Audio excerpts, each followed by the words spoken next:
വാൾബറിന്റെ injury എന്ന് പറയുന്നത് ഒരിക്കലും ഒരു നിസ്സാരമായിട്ടുള്ള കാര്യമല്ല. അപ്പോൾ അധികം വളച്ചുകെട്ടില്ലാതെ നമുക്ക് കാര്യത്തിലേക്ക് കടക്കാം. അപ്പൊ ലൈക്ക് ചെയ്യാത്തിട്ടുണ്ടെങ്കിൽ ലൈക്ക് ചെയ്യുക, ചാനലോടെ ഒന്ന് സബ് ചെയ്യുക. ഓക്കെ, അപ്പൊ എന്താണ് ശരിക്കും സംഭവം എന്ന് നമുക്ക് നോക്കിയിട്ട് വരാം.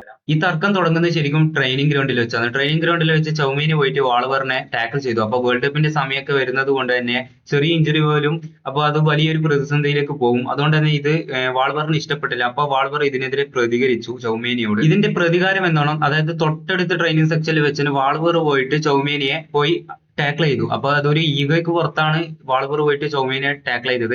അപ്പൊ ഇത് വലിയ വിഷയമായി. പിന്നീട് ഉന്തും തർക്കവുമായി ഇത് ഡ്രസ്സിംഗ് റൂമിൽ വരെ എത്തി. അപ്പൊ കാര്യങ്ങൾ ഡ്രസ്സിംഗ് റൂമിൽ വരെ എത്തിയ സ്ഥിതിക്ക് ചൗമേനി പോയിട്ട് വാൾബറിന്, അതായത് ഈ പരിഹാരം ഡീലാക്കാം എന്ന് വിചാരിച്ച് ചൗമേനി പോയിട്ട് വാൾബറിന് കൈ കൊടുത്തു. അപ്പൊ വാൾബർ അത് നിഷേധിക്കുകയാണ് ചെയ്തത്. വാൾബർ ഒരിക്കലും ചൗമേനിക്ക് വിട്ടുകൊടുക്കില്ല എന്ന മട്ടിൽ തന്നെയായിരുന്നു. പിന്നീട് ഇത് വാക്കേറ്റമായി, ഉന്തും തള്ളുമായി. പിന്നീടായിരുന്നു ശരിക്കും അടി നടക്കുന്നത്.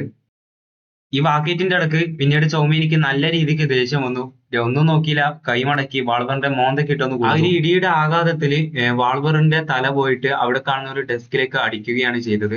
പിന്നീട് തല പൊട്ടി ചോര വന്നു എന്നൊക്കെയാണ് കേൾക്കുന്നത്. വാൾബറിന്റെ ബോധം പൂർണ്ണമായും പോയി. പിന്നെ വീൽ ചെയറിലാണ് ഹോസ്പിറ്റലിലേക്ക് കൊണ്ടുപോയത്. രണ്ടുപേരുടെയും തർക്കത്തിന് കാരണമായതുകൊണ്ട് റയൽ മാഡ്രിഡ് മാനേജ്മെന്റ് 11 കോടിയോളം രൂപ ഇവരുടെ മേലിൽ പെറ്റി ചുമത്തിയിട്ടുണ്ട്. അപ്പോ വീഡിയോ കാര്യങ്ങളൊക്കെ ഇത്രയേ ഉള്ളൂ. ലൈക്ക് ചെയ്യുക, ചാനലിലൂടെ ഒന്ന് സബ് ചെയ്ത് പവർ ആക്കിയേക്കുക.